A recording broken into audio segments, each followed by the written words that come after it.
quando ele tenta compreender o que o outro diz. Mas ele não se sente confortável. Ele não se sente confortável com a família. Mesmo que ele esteja com as famílias, com os familiares, ele não se sente confortável. Não há uma conexão. Ele não se sente pertencente. Ele não se sente pertencente. Ele se sente um sentimento de pertencimento quando ele está no espaço onde a sua língua de conforto é a língua de sinais.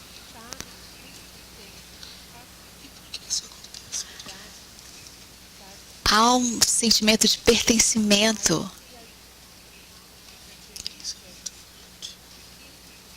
E isso nós percebemos a questão da padronização.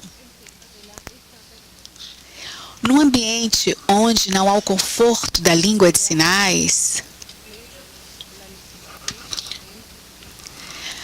não percebemos a questão da padronização. E nós percebemos um clima nesses espaços de tensão. Não há um conforto. Eu trabalhando com Ana Regina Campelo, e quando que nós vamos viver momentos e espaços de conforto? Isso às vezes é cansativo. Essas tensões cansam. Quando nós lidamos com questões de ensino, e primordialmente a questão da educação de crianças surdas, quando as crianças têm o primeiro contato com a língua de sinais na escola, nos espaços educacionais, nós percebemos que nos espaços educacionais a hegemonia, a superioridade da língua portuguesa, nós percebemos que as pessoas agem de forma inconsciente, que é um processo, podemos dizer, histórico dos profissionais de compreenderem de que a língua de sinais é uma língua pobre, de que a língua portuguesa é uma língua superior. E aí gera uma tensão muito grande. Eu vou complementar mais à frente essa questão. Outro ponto que nós, vinculado à padronização, são as mudanças do século XXI.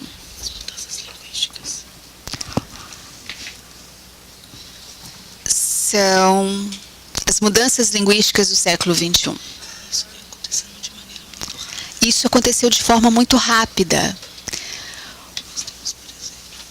Os surdos mais tradicionais, os surdos que frequentavam as associações de surdos, tinham uma forma mais paulatina de conviverem. Os surdos mais jovens veem o mundo de forma muito rápida.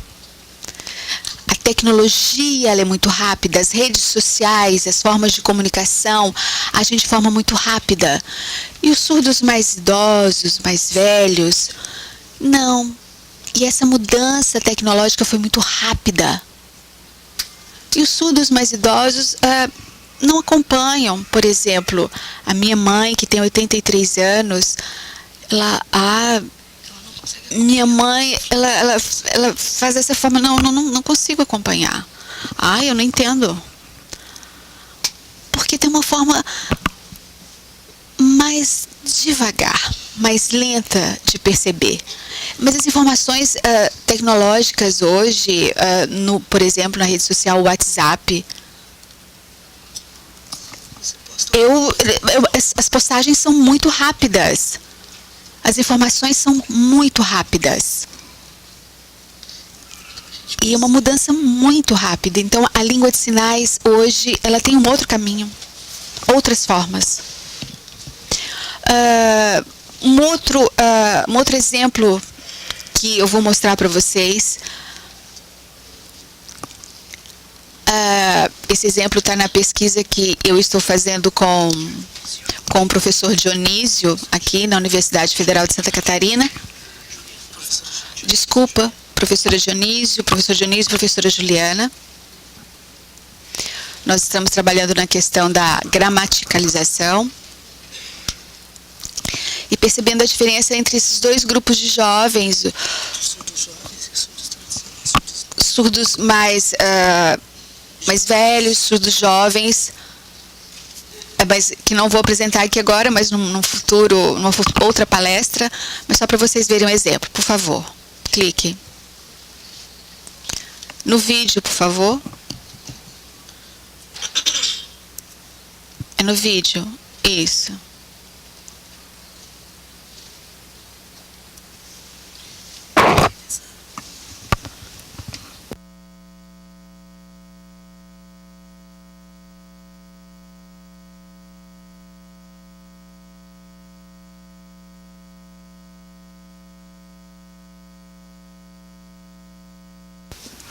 Próximo.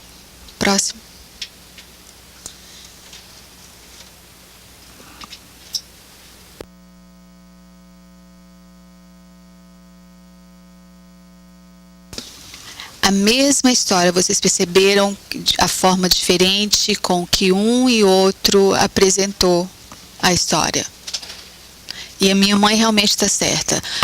Os sinais são assim.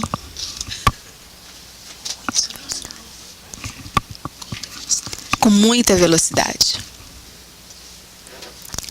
Continuando abordando a questão das mudanças linguísticas do século XXI, o que mais nós podemos perceber? Um número enorme de pessoas surdas aprendendo língua de sinais. Pessoas ouvintes, desculpa, aprendendo língua de sinais. E esse número ele vai aumentar, a tendência é essa.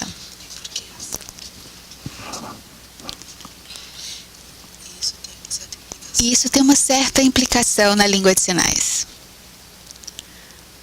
Um número muito grande de pessoas ouvintes aprendendo língua de sinais e a minoria linguística surda continua pequena.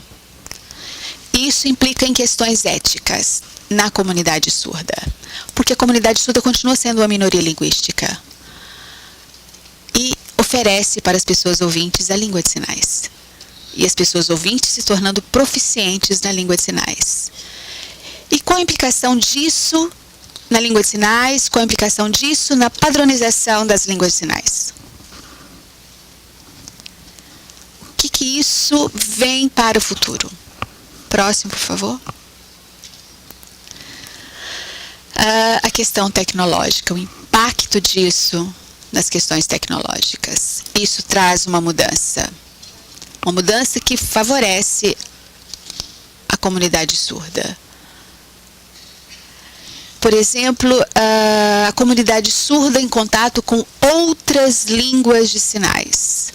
Os surdos, a partir dessa mudança tecnológica, os surdos tendo contato com outros surdos de outros países, com as línguas de sinais internacionais, com as línguas de sinais de outros países. E isso significa na translingualidade. O aprendizado e a influência das línguas de sinais na língua brasileira de sinais. E ter o controle sobre essa influência das línguas de sinais na Libras é impossível, porque o contato da Libras com outras línguas de sinais, há influência e há, sim, interferência, e isso causa impacto na Libras e causa impacto na padronização. E também na escrita. Essas informações, esse aprendizado, as pessoas surdas tinham dificuldade com a escrita.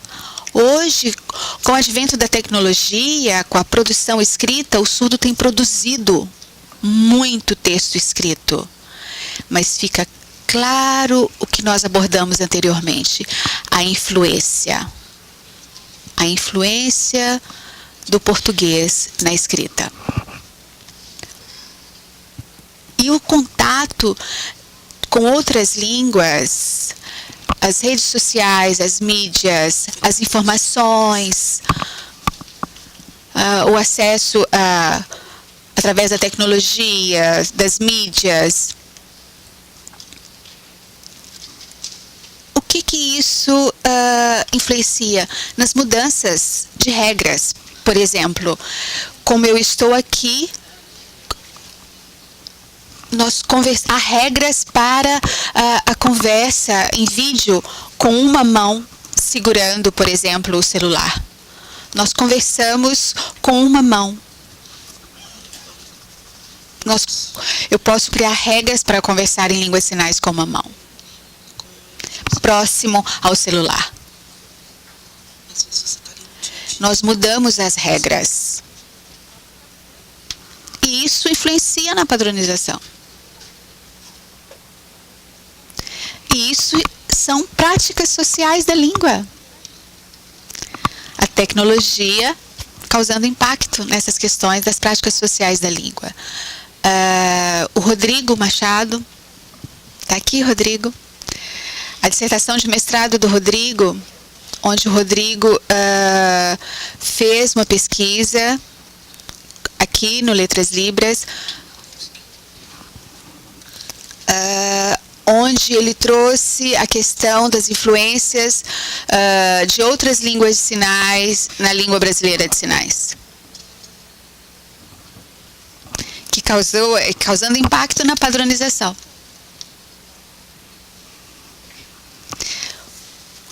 A padronização, ela tem também relação com o planejamento linguístico,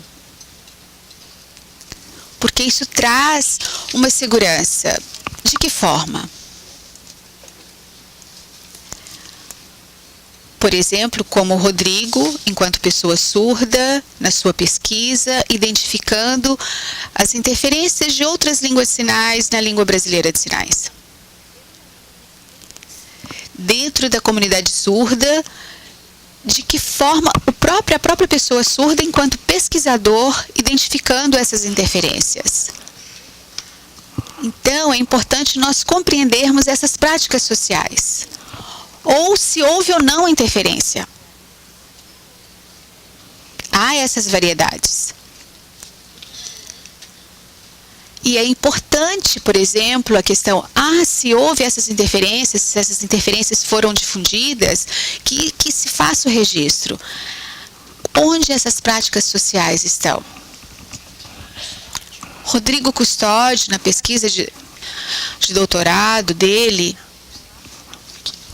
aqui na UFSC, ele tem discutido a questão de gênero, gêneros acadêmicos, e nas suas análises ele tem percebido diversos gêneros aonde a língua de sinais tem interferido, de pesquisadores surdos.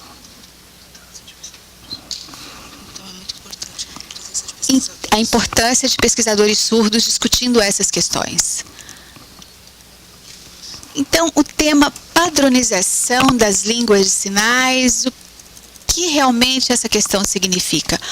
Os três temas que nós discutimos, modalidade, a questão do uso dos espaços e as mudanças linguísticas do século XXI, os impactos sofridos para a questão da padronização, e a responsabilidade da padronização das línguas de sinais, da busca pela padronização, seria de quem?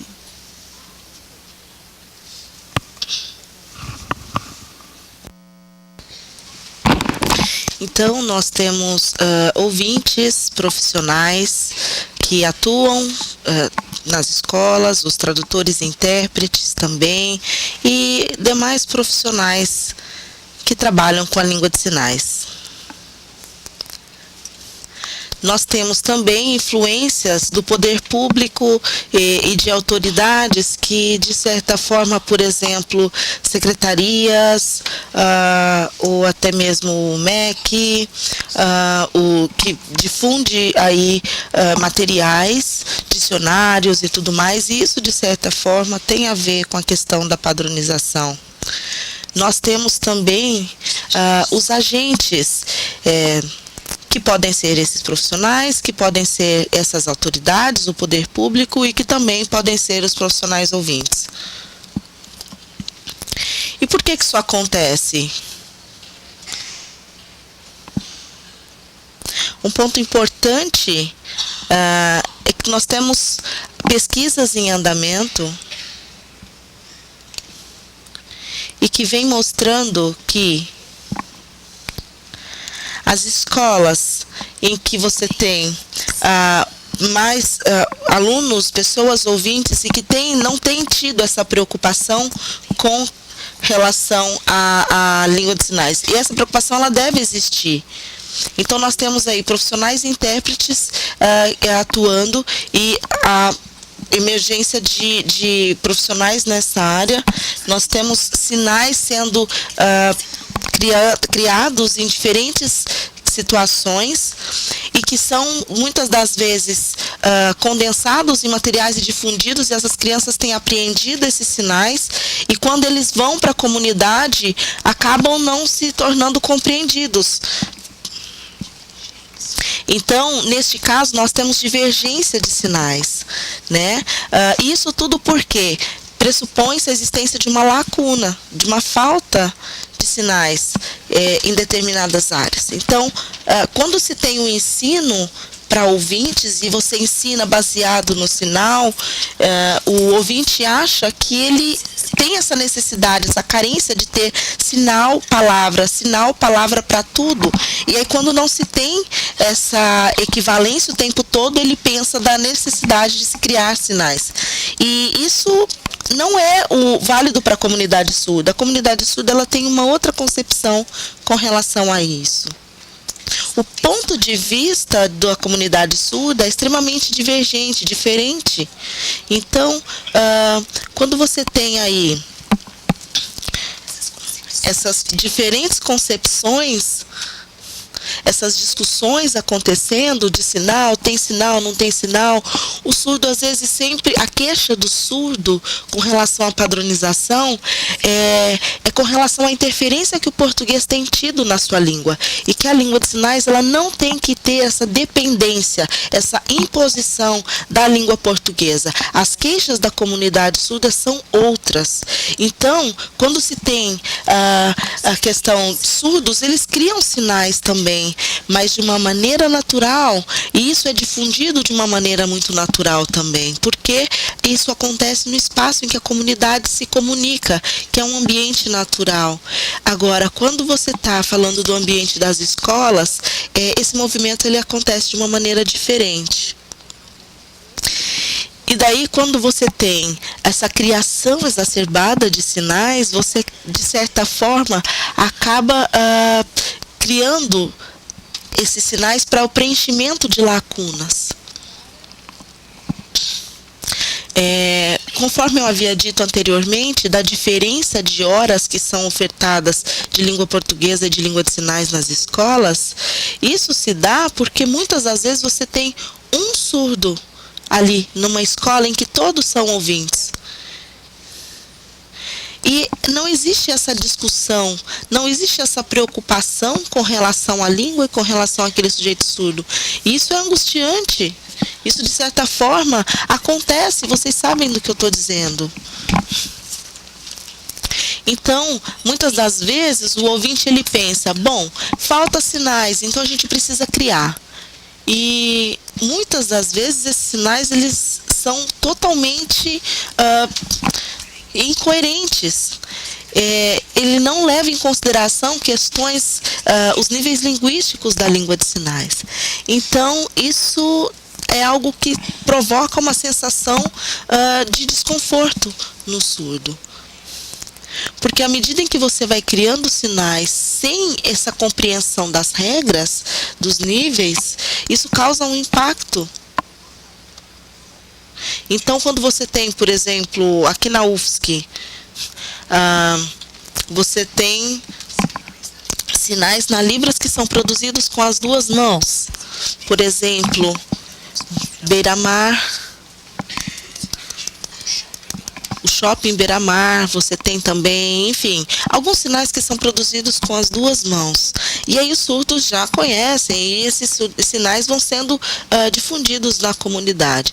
E aí às vezes a pessoa pensa, que bonito, o nome chama Shopping Beira-Mar, ou enfim. E aí você cria sinais que estão ali presos às questões da letra ou algo do tipo, ou seja, isso se torna de certa forma incoerente para a língua de sinais.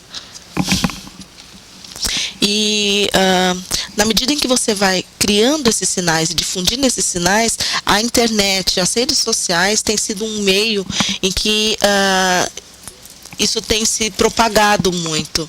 Então, a criação de sinais, ela vem sendo realizada de uma maneira muito forte e as redes sociais vêm ampliando. Muitos surdos também vêm produzindo e criando e postando nessas redes sociais, difundindo de uma maneira muito rápida. Observem só a quantidade de vídeos existentes aí nesta tela. Então você tem vídeos vindos de diferentes lugares. Isso é um corpus verdadeiro. Nós retiramos essas imagens de redes sociais em que você consegue perceber que é um rico campo de pesquisa também. E a escrita de sinais? Recentemente foi defendida uma tese da Débora, está aqui presente? Débora Campos? Não. Ela é uma docente aqui na UFSC e defendeu recentemente a sua tese de doutorado, em que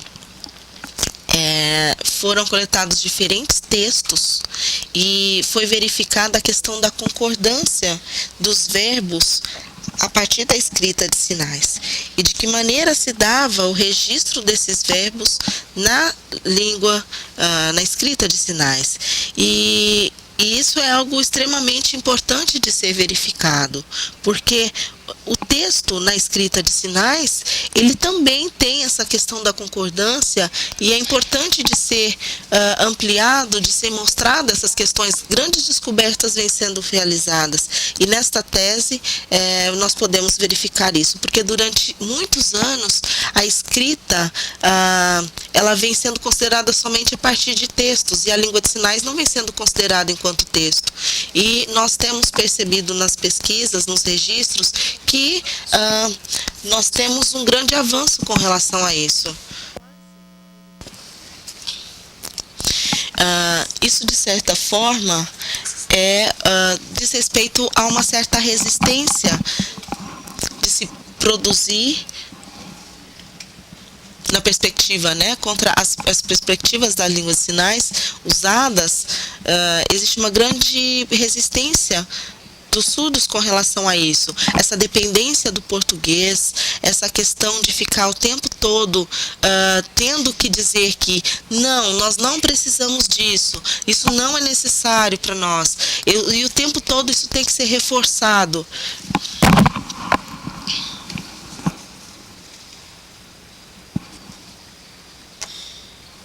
Existe em português a expressão macarrônico, Então nós podemos dizer o baixo status e a língua de sinais enquanto uma língua macarrônica. Então isso diz muito a questão da criação de sinais exacerbada que as pessoas ouvintes vêm realizando e que vão criando sinais equivocadamente. Então isso provoca uma certa resistência e um impacto muito grande na comunidade surda.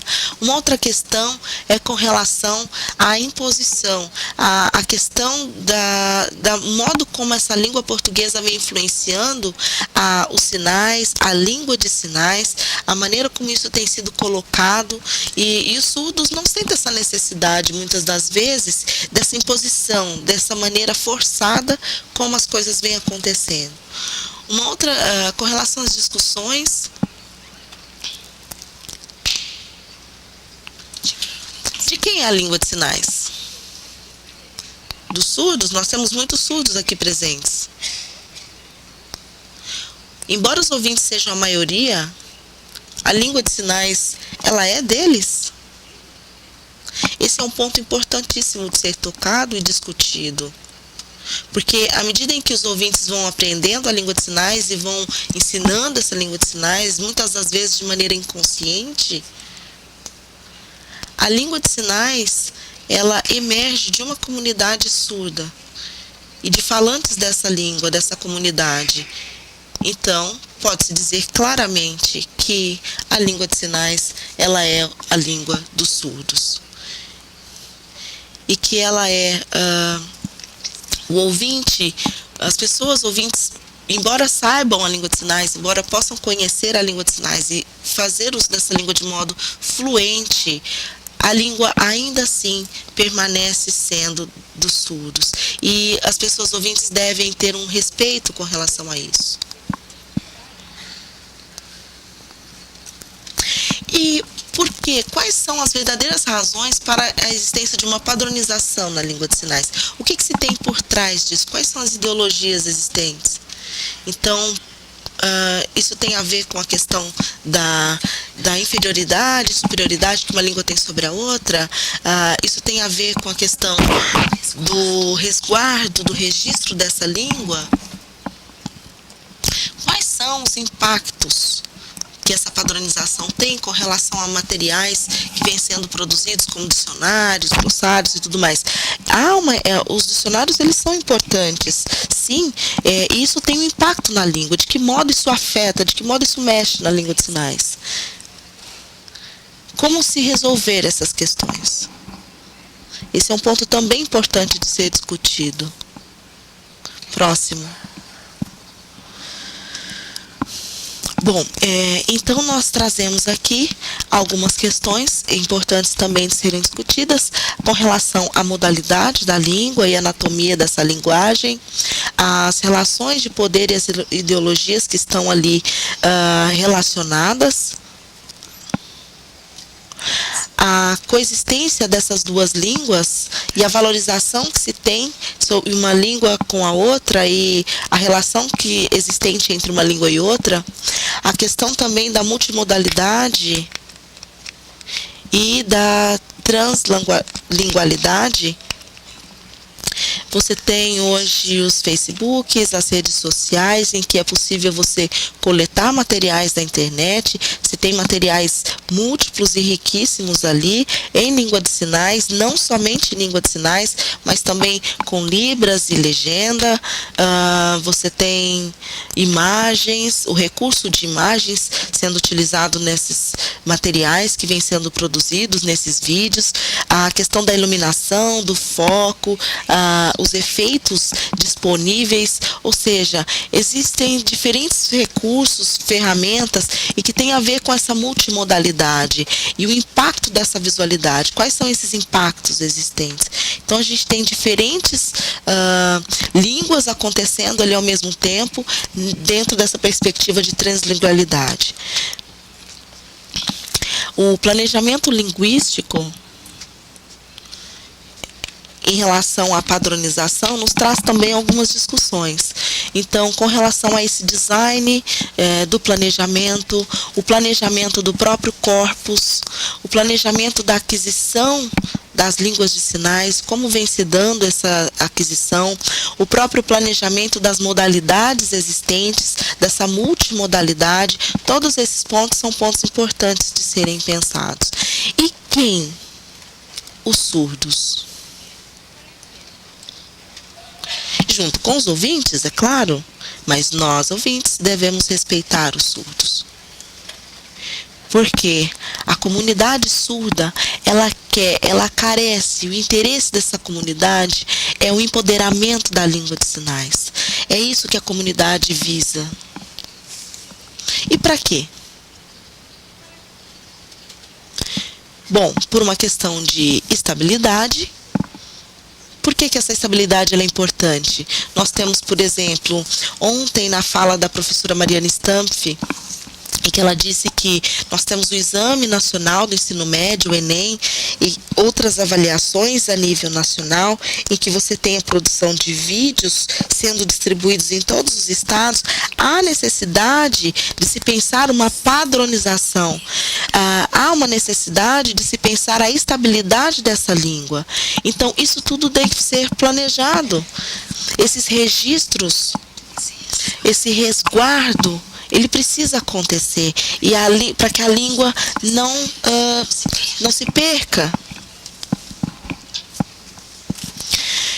Concluindo,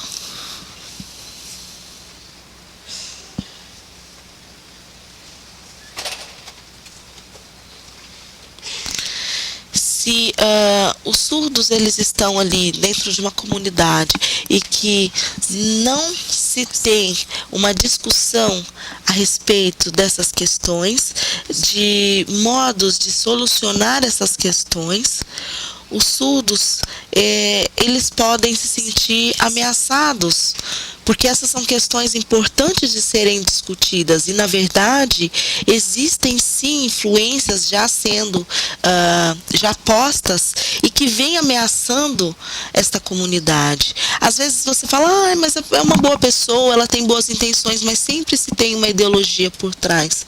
E muitas das vezes essa ideologia ela é de superioridade, sim.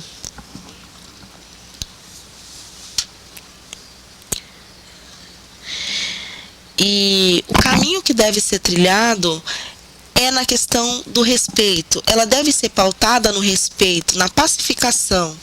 Então, existe uma comunidade surda falante da língua de sinais, uma comunidade que é uma minoria, e existe uma maioria que é composta por pessoas ouvintes, mas essas duas comunidades, elas podem se relacionar, elas podem trabalhar juntas.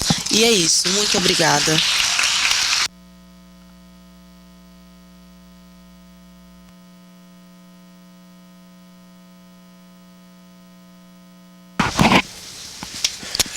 Temos um tempo para pergunta, por favor, as pessoas interessadas em perguntar.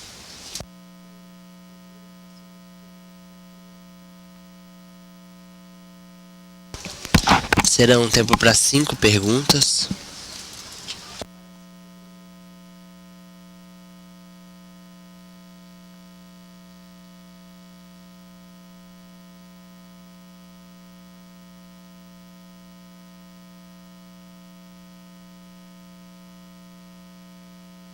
Teremos tempo para 5 questionamentos, somente 5. Sabem o que é 5? 5, não é esse 5. Olha para ele, que ele está dizendo que é esse 5.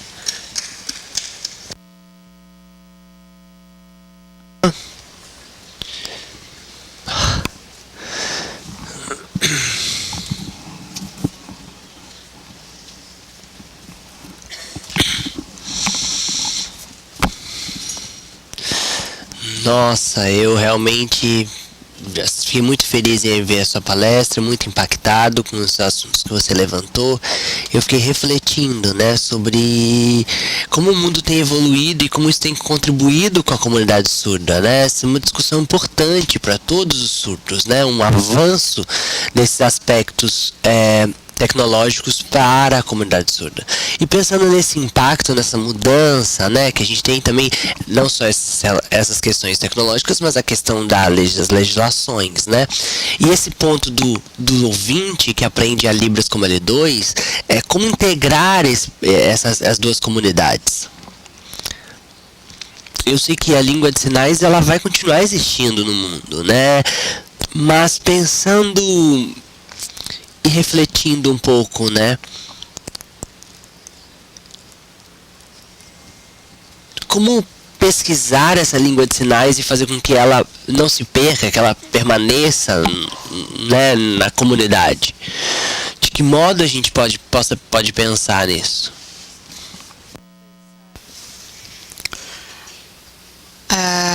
Importante a sua pergunta.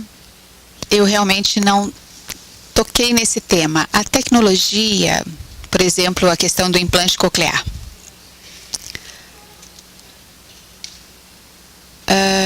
Nós sabemos que o implante coclear também é uma imposição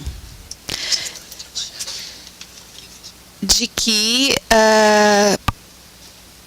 a pessoa não deixe de usar a língua de sinais, e é uma estratégia para a inclusão de que as crianças surdas não estejam com seus pares linguísticos. A língua de sinais ela pode desaparecer com a questão do implante coclear? É um risco. Sim, é um risco. Mas nos planejamentos linguísticos, nós temos aí o resguardo das línguas de sinais. Um modo de preservar as línguas de sinais. Da exposição das línguas de sinais para as crianças surdas, a questão da educação bilíngue, porque as políticas linguísticas, nós pensamos na padronização, na valorização das línguas de sinais, nas pesquisas, apresentamos o valor que as línguas de sinais têm. A comunidade surda, nós sabemos aí o número grande de pessoas surdas aprendendo língua de sinais, na consciência que essas pessoas surdas têm da importância da língua de sinais, e aí nós percebemos a possibilidade do não desaparecimento das línguas de sinais. A importância do ensino das línguas de sinais para as pessoas ouvintes, das pessoas que têm essa consciência.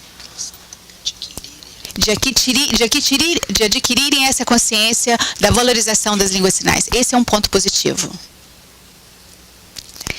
Temos essa atenção da formação dessas pessoas ao aprenderem a língua de sinais, de ter essa consciência de valorizar a língua de sinais. Esse é um ponto positivo do resguardo e da preservação das línguas de sinais. Temos esse risco, sim, com o implante coclear. Temos que estar atentos.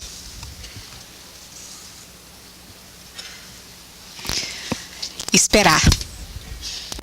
Como vai ser o futuro, a gente não consegue saber.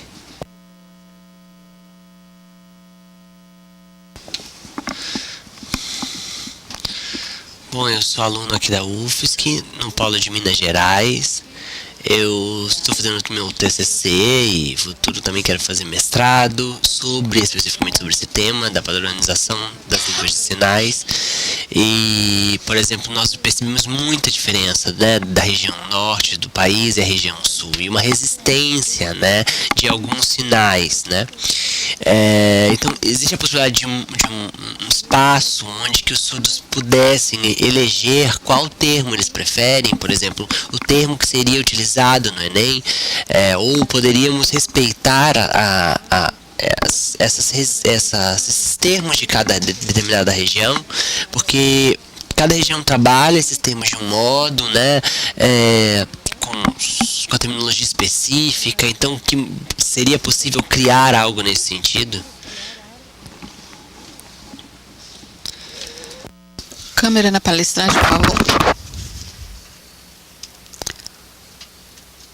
As pessoas ouvintes, por exemplo, que vem uma palavra na língua portuguesa, vamos votar, vamos escolher qual palavra vocês querem.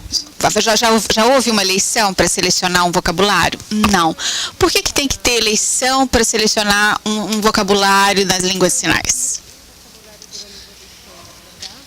Não, nós temos que valorizar a diversidade linguística das línguas de sinais. Não tem que fazer eleição para selecionar qual sinal, qual vocabulário na língua de sinais. Nós temos que pensar nessa estabilidade das línguas de sinais, da Libras. A diversidade, ela é rica, ela tem uma beleza. A diversidade linguística da Libras, ela tem uma beleza. A gente não tem que silenciar a diversidade linguística da Libras. O Enem, nós precisamos compreender que conhecer da mesma forma que é o vestibular. Nós estudamos para um vestibular, para um concurso, nós estudamos o conteúdo daquele concurso.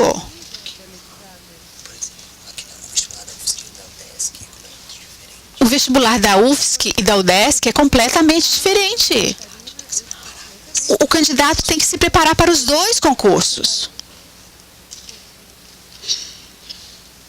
Nós temos que estudar para o concurso. O uso da língua é uma coisa, o conteúdo é outra.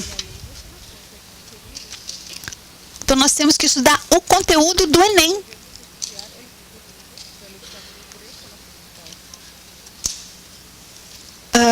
Eu acho que essa questão, o Enem o Enem Libras, ele é um concurso novo, ele é recente. Então, nós temos que começar agora a estudar, por exemplo, os candidatos estudarem para o último Enem, estudar, ver de novo os vídeos, começar a estudar. É isso. Porque a diversidade é bonita, a língua é rica.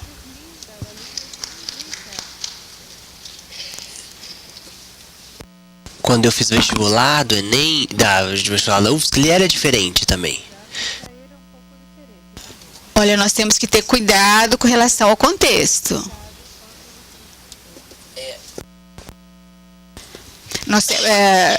Algumas pessoas se confundiram com o sinal. Só um minutinho. É importante, os sinais, por exemplo, você está dizendo aqui com relação a alguns sinais regionais, certo? A variação. No primeiro Enem, nós percebemos essa diferença, por exemplo, sinal de cana-de-açúcar que você está dizendo.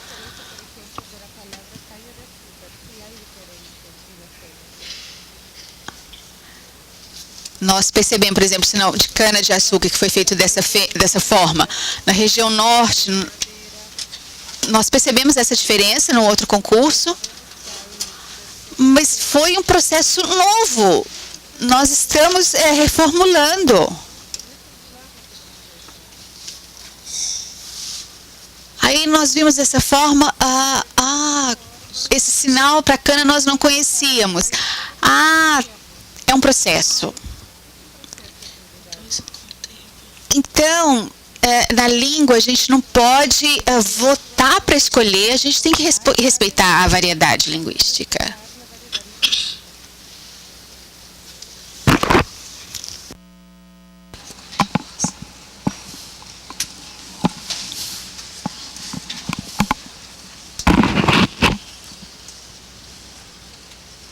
A câmera no mestre de cerimônia, por favor.